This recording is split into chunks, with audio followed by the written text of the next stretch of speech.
So they take refuge in this strange church where this weird-ass lady lives that's like a librarian. She's kind of like meth. a caricature of some kind of cartoon drama teacher. Yes.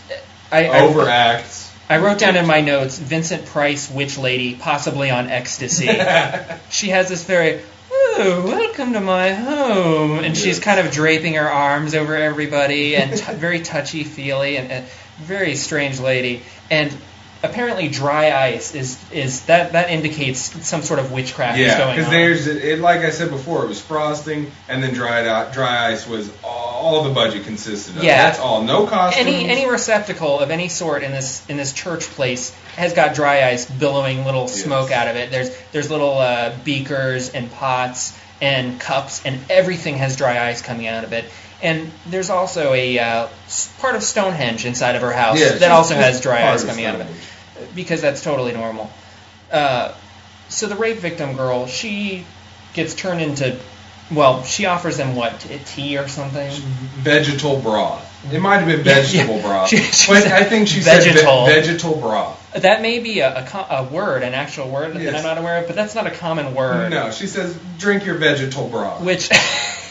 It's a delicious vegetal brew or something. Broth, yeah. And that's another thing is, from what I understand, the Italian director and his wife wrote the dialogue, and it's in kind of broken English in a very weird way that people do not speak. Funny. But they really force these lines. I mean, there's times where this kid says some really strange words that a kid does not know. Strange stuff. And anyways, so she gives them this tea, and they're like, this lady looks legit. Somehow we're going to accept this broth from this strange lady we just met, who's acting like a complete psychopath. So rape victim downs this tea, starts acting all weird and acting like she's choking and dying, and for some reason... She decides to go deeper in the house rather than stumble outside. Than going for help or falling down. She stumbles up the stairs onto this landing for dramatic effect. This house is like an old church, so... There's the main area, and then there's the balcony area. So she stumbles up the stairs to the balcony. Then there's this great 5-minute sequence of her turning into green mush. Nickelodeon slime. Yeah, and then cabbage leaves with mush on them. And then the goblins come out of the woodwork and eat her. And then there's this classic line, which I'll play right now. Yes.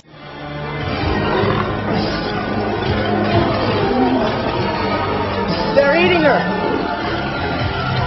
And then they're going to eat me.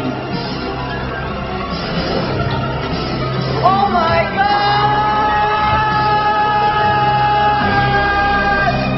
God! So, girl gets eaten, guy turns into a tree. Well, he's standing there frozen, and as he's watching her getting eaten, even though we're pretty sure his line of sight, he couldn't see her. But he's standing there watching her getting eaten, and that's when you hear that clip. That's when he says that. And he's frozen in place, and he doesn't understand what's going on, but there must be a logical reason this is happening. And he specifically says that there has to be some sort of logical explanation as he's turning into a tree. Yes. So he freezes and starts turning into a tree. And then it cuts to...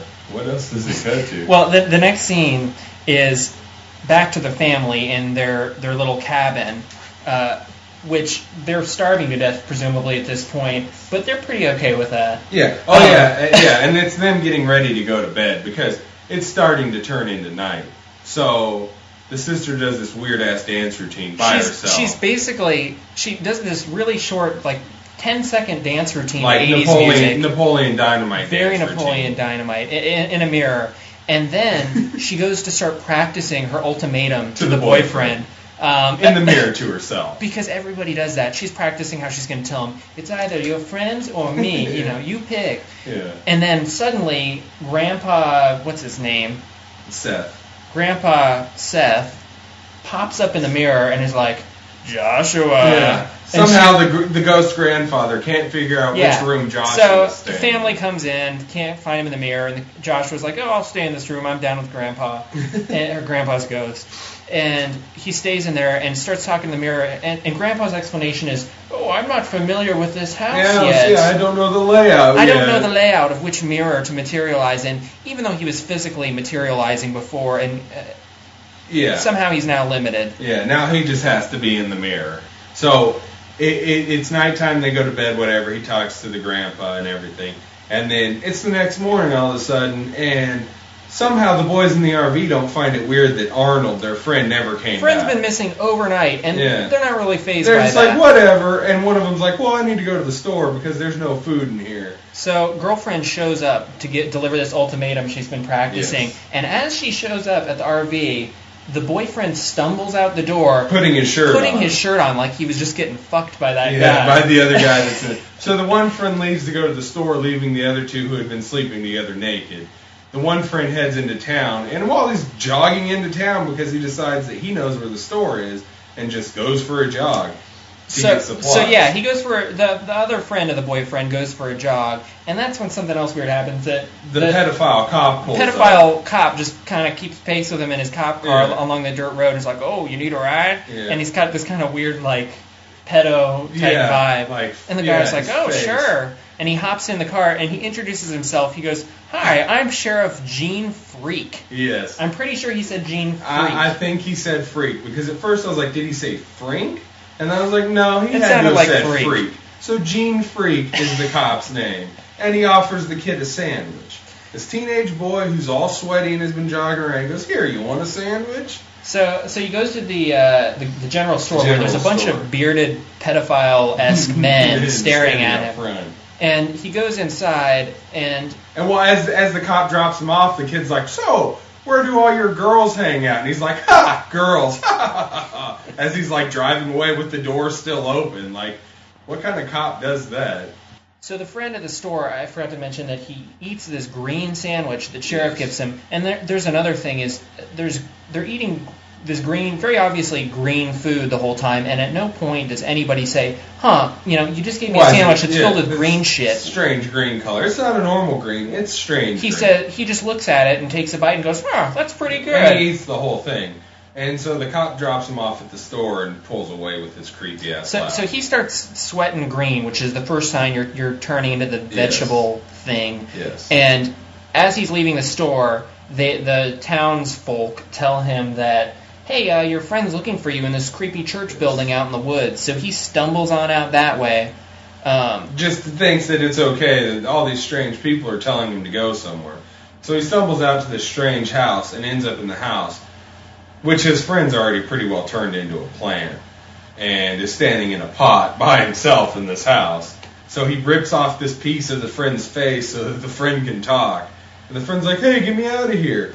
And so he starts trying to drag the pot. Well, the lady shows up again, because it's that creepy lady's house. Then it goes back to Joshua and his dad are saying, we haven't been eating for 2 days. Let's go in town, buy some food. So they ride into town, which is basically an abandoned town, more Pretty or much. less. It looks like a small Midwestern town that has nobody in it. It's a ghost town. So store's closed, and his dad just decides, let's wait. He pulls out a book.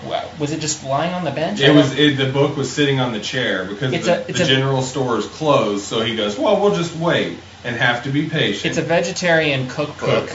And it just has a vegetable cookbook on the front. He starts reading this, and meanwhile, Joshua looks in the rear view or side view mirror of a truck. Trying to summon his grandfather's ghost. Meanwhile, he sees this sign that says Nilbog and realizes backwards it spells Goblin. Yeah. That's the big epiphany, the twist. Somehow in this 15 seconds, his father has fallen asleep. Yeah, so he looks back at his dad and is like, Dad, Nilbog is Goblin backwards. But somehow the 10 seconds of reading that vegetarian cookbook just put his dad out cold.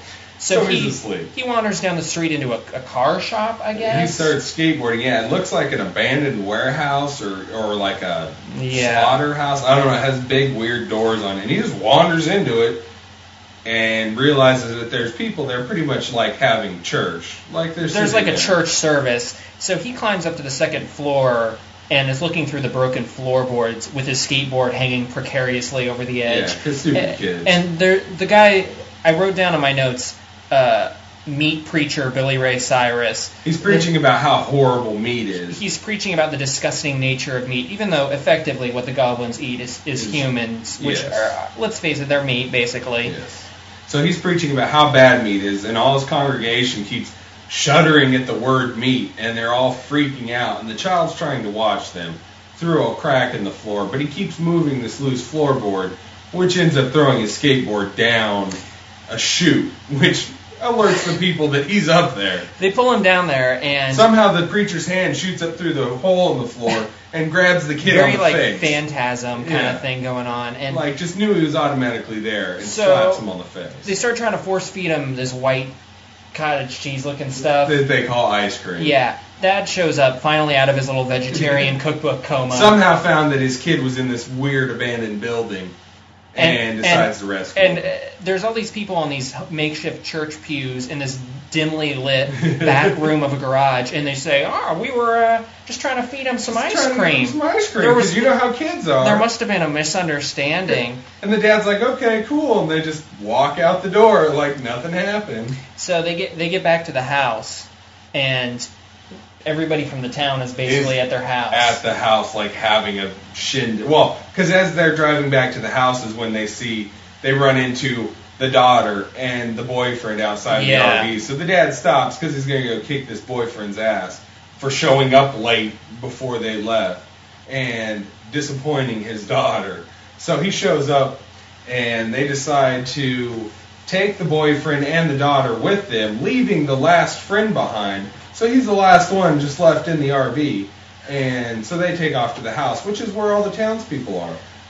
So they get to the house, whole town's having a party, and trying to basically feed the rest of the family and the boyfriend and everybody the food to turn them over to vegetables and eat them, or, vegetable human sludge, whatever. While all this is going on, though, that other friend was at the church house, and he somehow gets slapped by that freaky lady. And he's laying on the bed, and she, cuts apart, using a chainsaw, cuts apart off of the friend who's already turned into a tree. Puts him in a blender. And blends him up into, a slushy, slurpy, milkshake thing, but it's green. And then that's it. That's all you see of that friend. You don't see the plant friend anymore, and you don't see the friend who ran into town. You assume that she implies she's going to feed it to the other friend to turn him into a thing, and that never is addressed again. It's never addressed. Just the two friends are gone, and that's that. So, having a party at the house, Joshua is panicking, trying to figure out how can I get them to not eat any of this food. Which it's all just like cake and stuff again. It's a lot of cake. Sweet. A lot of cake, a lot of frosting. Lots of frosting. And like Kool-Aid. It's all the budget allowed for. Yeah. Kool-Aid in mason jars, frosting. Billy Ray Cyrus, preacher, leans over to the dad and is like, those kids are crazy. And the dad's like, yeah. And he's like, they'll grow out of it. And they'll grow out of their fantasies. And the dad's like, yeah. And somehow the mom's all excited that this whole town showed up to cook for him, even though everyone's a complete psycho and is just acting really weird.